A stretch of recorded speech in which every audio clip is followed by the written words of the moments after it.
ইসরাইলে আল্লাহর গজব শুরু হয়েছে, কোটি কোটি মৌমাছি ঘিরে ধরেছে ওই না ইসরাইলকে।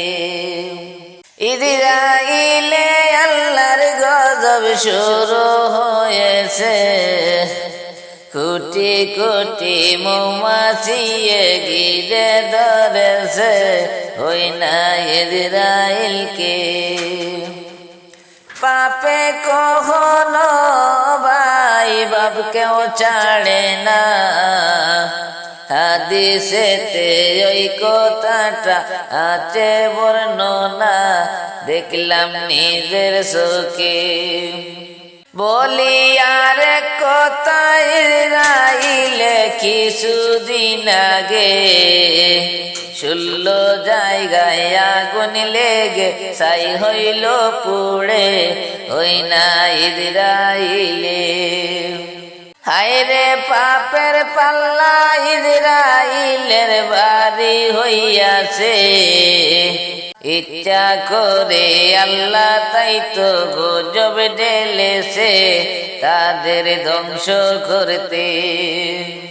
সারা দেশের মুসলমানের কই প্রশ্ন, আল্লাহর গজব দিয়া নাকি ধ্বংস করিব ওই না ইসরাইলকে। কাবা ঘরকে রক্ষা করলো মহান আল্লাহ, জালিম বাদশা থেকে আবাবিল পাখির দ্বারা আল্লাহ বাঁচাইলো। আয়রে সারা বিশ্বের মুসলমানের মনে হইতাছে আগের দিন আবার নাকি ফিরে এসেছে, তাই তো গজব দিছে।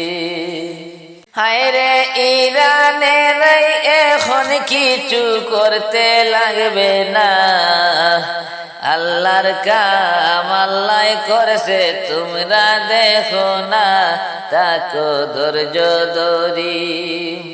হায়রে কিছুদিন আগে 16 জায়গায় আগুন ধরিল, এখন দেখি মৌমাছি ঘিরে ধরিল ওই না ইসরাইল কি।